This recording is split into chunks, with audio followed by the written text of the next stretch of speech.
네, 안녕하세요. 오늘은 기울어진 운동장에 대해서 말씀을 드려보겠습니다. ETF는 되고 펀드는 안 된다라는 게 있대요. 이게 무슨 말인지 한번 또 살펴보도록 하겠습니다. 머니투데이 기사인데요.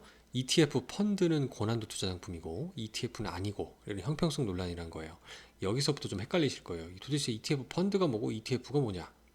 ETF는 들어보셨을 거예요. 그 ETF 뭐 2차 전지 ETF, 코덱스 200, 코덱스 농산물, 선물, 제가 막 소개해드리는 것들 있잖아요. 코덱스 철강, 증권 이런 것들이 이제 ETF인데 이런 것들을 다 골고루 담아서 투자하게 되면은 그걸 ETF 펀드라고 하는 거예요. 그러니까 자산운용사에서 그러니까 씌워버린 거죠. 이걸 농산물, 뭐 철강, 기계장비 다 골고루 투자를 해버리면 ETF 펀드라고 합니다. 예. 근데 이거는 고난도 투자 상품이 되는 거고요. ETF는 아니다라는 건데 본론적으로 보면 이렇습니다. 이게 올해 이제 5월 10일부터 개념이 도입된다고 하는데요. 이게 그 자본시장법 개정안 때문에 그렇고 법률이 개정된 건데 투자자 보호를 위한 거고 이거의 발단은 2019년도에 소비자들이 엄청난 피해를 봤던 해외 금리 연계 파생 결합 펀드 그 독일 및 뭐 영국의 금리가 어떻게 변동하냐에 따라서 원금이 전액 손실도 날 수 있었던 그런 그 파생 결합 펀드 사태 때문에 그런데요.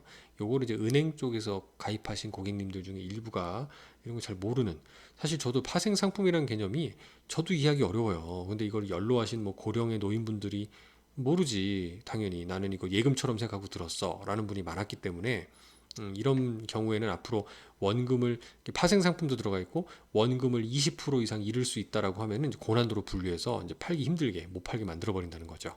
그러니까 투자자 성향 분석을 까다롭게 해서 거의 그 판매가 불가하게 이제 만들어 버린 거예요. 막 녹취도 하고 그러죠. 근데 이러다 보니까 이제 오히려 ETF 대비 펀드하고 유사한데도 불구하고 ETF가 있으니까 자산운용사가 거꾸로 이제 역으로 형평성 차별을 받는 일이 발생한다는 거죠. 대표적으로 이 레버리지 펀드를 많이 팔고 있는 NH 아무니 자산이라는 거예요. 얘들은 은행을 통해서 1.5배나 2배 레버리지 펀드라는 걸 되게 많이 팔고 있었거든요. 얘들은 이 2배나 1.5배 ETF가 아마 인지도가 별로 없거나 없는 걸로 알고 있어요. 근데 이거는 사실 삼성의 코덱스라든가 미래에셋 타이거의 레버리지 ETF가 많이 있거든요. 그러니까 앞으로 은행에서는 이런 상품들 거래가 힘들어지니까 고객들이 대거 이탈해서 이 코덱스나 타이거 레버리지 ETF로 도망가 버린다는 얘기죠. 그럼 자산운용 입장에서는 NH 아문디는 수익성이 좀 감소하겠죠. 펀드 설정액이 빠져버리니까. 그래서 이런 까다로운 금소법의 투자자들이 ETF로 넘어간다라는 기사도 많이 보입니다. 근데 제가 이제 오늘 이 방송으로 드리고 싶은 말씀은 현상보다도 ETF는 그렇기 때문에 반대로 생각하면 직원이 권유하는 게 아니고요. 고객님이 직접 내가 좋아서 가입하시는 거예요. 그렇기 때문에 또 거래도 하는 거고 내가 샀다 팔았다. 물론 샀다 팔았다에 대한 조언을 직원한테 받으실 수는 있지만 예, 이건 펀드가 아니고 주식처럼 거래되는 펀드로 분류되기 때문에 보호받을 수 없다라고 법상 분류했다는 겁니다. 즉 투자자 본인의 책임이에요. ETF로 하시게 되면 알았죠? 이게 되게 중요한 변화입니다. 아무리 뭐 ETF에서 손해봤는데 직원 네가 잘못 나한테 소개한 거 아니냐 막 이래도 이제는 그렇게 하기가 힘드세요. 왜냐하면 직원한테 말씀은 들었지만 매매는 본인이 직접 스마트폰 등으로 해서 거래하신 거잖아요. 그렇죠? 네, 그래서 ETF는 투자자 본인의 책임이 돼버립니다. 뭐 직원한테 몇 주 사라라고 하는 것도 다 녹취가 남아있기 때문에 보호받기 힘든 상황이 되실 거예요. 그리고 연금도 똑같아요. 자산운용사들이 퇴직연금 시장을 잡기 위해서 요새 현물형 상장지수 펀드를 만든다는데 왜냐하면 이게 S&P 500 지수를 추종하려면은 S&P 500 지수 선물을 사는데 그 선물이라는 것 자체가 파생 상품이거든요.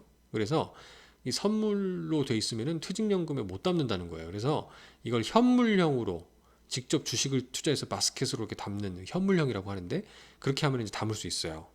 그 퇴직연금 계좌에서. 그래서 요새 은행에서 또는 증권에서도 펀드에서 ETF로 연금이 많이 도망가고 있다라고 하는데 이렇게 이제 ETF 수요를 잡기 위해서 자산운용사들이 상품 개발하고 있다라는 뉴스입니다.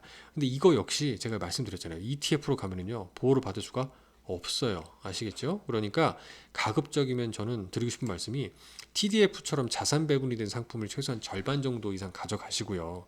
그리고 좀 주머니를 나눠서 3분의 1이든 본인의 성향을 잘 고려하셔서 ETF로 투자하시는 것을 추천을 드리고 싶어요. 너무 특정 지역, 제가 자산 배분이자 하전 얘기 계속 말씀드리잖아요.